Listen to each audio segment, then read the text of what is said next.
What up, nation? Welcome to another edition of the WiseTake NBA DFS Early Look CK013 here. You can find me on Twitter at CK_013. And of course, I'm from the WiseTake Nation, which you can find on all the social media platforms listed below or directly at WiseTake.com. We are a premium DFS content provider as well as a DFS community designed to help make you a better DFS player. Go check us out at WiseTake.com. Day pass is available, $2.50. All the costs to try us out for 1 day. That being said, if you're new to the channel, welcome. Please subscribe, hit the notifications bell. Don't miss out on any of the free content we put out here on YouTube, Podbean, iTunes, Spotify. And the likes really go a long way.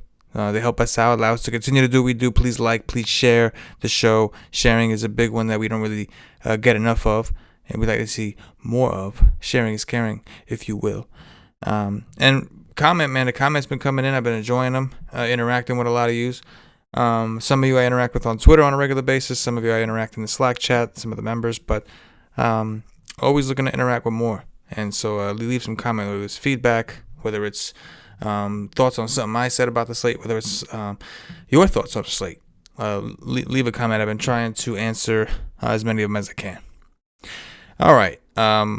So I guess we should address the elephant in the room, if you will. Isaiah Roby was late scratched about 13 minutes after the scheduled tip-off, or more importantly, the lock time of that game on both sites.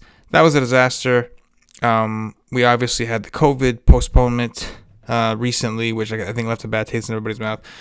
The sites went and refunded. They did their part and made things right. I'm not sure what they're going to do with the Roby situation. Now, on FanDuel, I don't think he was very high owned, though I honestly haven't checked. On DraftKings, I know he was very popular, and I myself on DraftKings had about 70%, so that didn't taste so good. And it's funny because initially we thought they had 8 people, which is the bare minimum for them to play. Then we found out that Muscala was available, giving them 9. And I guess that was the opening to not play Roby, who maybe is a little more banged up than we thought. Obviously, I'm curious to hear if it was a true late scratch, or if maybe they knew about it and they were just kind of like, probably not going to play. We got Muscala back, probably not going to push it, but we'll just see what happens. But either way, short-term memory is what you need in this industry, and we need to move on to the next slate. That being said, we've got a little bit of a later lock time, 7:30 p.m. Eastern, for a 5-game slate. We got Toronto and Boston, which I would normally say highlight type, marquee type game, I should say. 2 playoff contenders. I'm a little concerned about the back-to-back for Toronto. However, Boston is playing their first game back after a long road trip out west. So getting into it, Siakam still expensive. Tatum very expensive. Fred VanVleet very expensive on FanDuel. On DraftKings, Tatum's price is under 9K, but with Jaylen Brown back, we're concerned about usage. Siakam's only 8K. OG Anunoby was questionable. We thought he was going to play, ended up not playing. This could be a spot where he does play. This seems like a pretty good VanVleet spot. I'm still not a fan of the price, and he did terrible against Atlanta, but I think he would be, as far if I was picking a guy in this game that I thought would be somewhat low owned and could do some work, I think he would be my pick. Kemba Walker, where are you on FanDuel? 5.5 on FanDuel. Still extremely cheap. I understand with Jaylen Brown back. He did not do very well against Utah, but he's getting the minutes. The usage is fine. He's just shooting terribly. Maybe at home a little bit better luck. So I'm going to play a lot of Kemba again on FanDuel. He'll be popular. No doubt about that. Chris Boucher, if OG comes back, Boucher is really playing a lot of center, so I don't think it'll matter too much. On DraftKings, a little bit tougher to, play him at center. But on FanDuel, while he is point guard eligible, he's power forward, I got no problems getting there. Only got 24 minutes against Washington and put up monstrous scores. Boston, a team that I struggled against bigs. So I can get behind it. Powell had a pretty good game. But a little nervous about the back-to-back for Toronto and the way this game shapes up. Tournaments, though, for sure. Miami and Houston. We'll move on to the next one. Bam Adebayo right? Yeah, 8.6 on DraftKings seems like a pretty decent price. 9K on FanDuel, but you do get him at power forward, which is pretty huge in my opinion. Jimmy Buckets has been phenomenal. DraftKings, he's only 84. His price really ain't moving. He's just been awesome. Oladipo, 7.8 and 8K. Fine with him for tournaments. Wall is currently a game time decision. See, there's a note on him. Probable to play, so we may get everybody playing. Depot and Wall and everybody. Boogie Cousins only 6K. Boogie Cousins has been disastrous. I'm wondering if Boogie Cousins' ownership is going to be lower now. He's 6.9 on DraftKings, 6K on FanDuel. On a back-to-back, 24 minutes and 20 minutes. But against San Antonio, he played 30, so we know he can play 30. Has not shown the upside since Washington, which was like the nut matchup of all the nut matchups. This one's not as good, right? Miami, a pretty good defensive team. But that's going to be a decision you got to make out the gate. Because that's a player that has that 50-point upside. He just doesn't appear to be in good form at the moment. But I think I'm going to give Boogie another shot. I really do. Tyler Hero at 5'8", don't mind either. Right? What's the status with Dragic? Let's see if we got a note on Dragic. Dragic is out. So Kendrick Nunn's only 5K. With Buckets and everybody in there, he kind of takes a back seat. But I guess he's fine for tournaments. I kind of prefer, it kind of makes me like John Wall a little bit against him. Because defensively, Nunn has not been good. And I would imagine that Depot may draw at least some Butler. So I'm kind of interested in John Wall. But with everybody healthy, it's tough. Right now, I know people are going to get pissed, and we could talk about it in the comments, leave one. But I'm going to try playing Boogie again because I think the price is just too low. And I know he's been disappointing. I know guys are healthy. I don't know. Indiana and Detroit.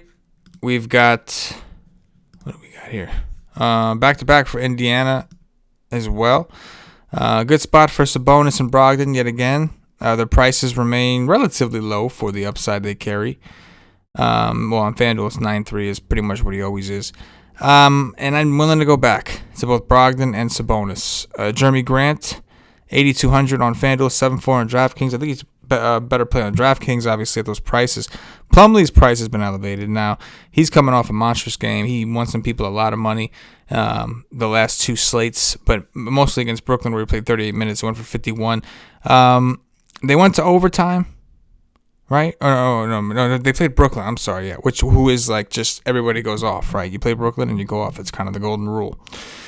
I do think, as far as DeLon Wright goes, they did trade for, what's his name? Dennis Smith Jr. So I'm curious to see where he falls into the mix here. Is he even in the player pool? Yes, he is. 3,500 min price. Keep an eye on his status. Right? I know he was excited to come here. I don't think he'd play significant minutes, but he may not need it if he comes out all motivated and tries to impress in his first game. So just something to keep an eye on a small slate, a way to maybe get different. TJ McConnell's been playing really well. Yeah, even against Brooklyn, 25 minutes continues to basically outplay Brogdon to a degree when you consider the volume of minutes that Brogdon is getting compared to McConnell. We'll keep it rolling. Orlando Golden State. We're into the 10 o'clock games. So far, I haven't seen a ton that I like, to be honest with you. So I like Steph Curry at 10.5 just because going through, he's the first person I've seen that I'm like, yeah, I definitely like that guy. I like Vooch, though his price is I think, now where it should be. On DraftKings, he was in the 8K. He just shouldn't have been there. He was like in the 8Ks for a little while. He just had no business being there. So I do like Vooch and Curry. Draymond's okay. Fournier is questionable. That could take away some usage from Vooch, but it happens to be a really good spot against a team that does not have a center at the moment. Right? So even with Fournier back, just matchup-wise, just seems like a really good spot. We'll check the status of Cole Anthony. Cole Anthony is questionable. Strained shoulder. He avoided the knee, but he's avoided it Thursday if he sits out. So we'll see if he plays or not. If he's out, Frank Mason, I would assume, would start in his place. Mason is 4K on FanDuel. Got 33 minutes and ended up having a decent game because Cole Anthony got hurt. So the price is elevated a little bit more. But I think at 4.2 on FanDuel, 4K on DraftKings, he would still be a solid value play. assuming he would get those minutes, and I don't see why he wouldn't, considering everybody else has been out. If Fournier's in, maybe that affects how things go. We'll keep an eye out on that. But this looks like this is the best game we've come across, though I have a feeling we're going to like that last game as well. Philly and Portland, obviously like Dame, right? No McCollum still, so we still like Dame. Let me open my horizons. I like Embiid against Cantor. I'm good with that. Actually, I like Cantor against Embiid. Cantor's 6,500 on FanDuel, 7K on DraftKings. They played recently, 38 on FanDuel points at 6.5 is enough, I think, right? We'd be happy with that. On DraftKings, he got a 41, which is also something we'd be happy with, just under the 42 mark, right? So, yeah, I'm going to like Cantor in tournaments. And I like Embiid, obviously. But I expect Embiid's ownership to be up there because Vooch is so close to him in price. I don't know how many people are going to just elect to go with Embiid, who's coming off of another smash burger against Sacramento. But those are the two centers. I think Vooch and Embiid should be the most popular. And I think Cantor, maybe Cantor is somewhat popular, I guess, if there's no value. But I do like Cantor a lot. That's my point. Like Dame, this is the game of the night right here. From what I can see, right? We expect this game to be there. I definitely think, as of right now, I like the later two games more than the early games. And that's not a hot take by any stretch, especially if you know me, because people that know me know I like to attack these type of the later games anyway. So I'm good with that. I think Covington had himself a good game. Yeah, he's had a couple good games. So more rebounds. He's getting more involved with the boards, taking a few more shots. Covington certainly in play. It's a revenge spot for Covington, if you remember. Though they played earlier this year, he didn't really make much of the revenge, right? Yeah, he did okay, 27, which for him at that time was decent. But yeah, I think I like this game. I thought I saw that Seth Curry was going to be. I don't see any tags on him on the sites, but I thought I saw that. Oh no, he'll be available. Okay. It was originally reported he was doubtful, but that appears to have changed. Okay, so Curry will be in. I'm cool with Curry. He's gonna take a lot of shots. But yeah, these last two games seem like the ones that I expect to have a lot of ownership on, barring any news, injury news, anything like that. But that's going to do it, Nation. Quick breakdown, small slate. Appreciate those of you hanging out, rocking out. Please hit the like button. Like I said, leave some comments, give me some feedback, and we'll be back at it for another show tomorrow. For myself, the entire WiseTake Nation, as always, good luck.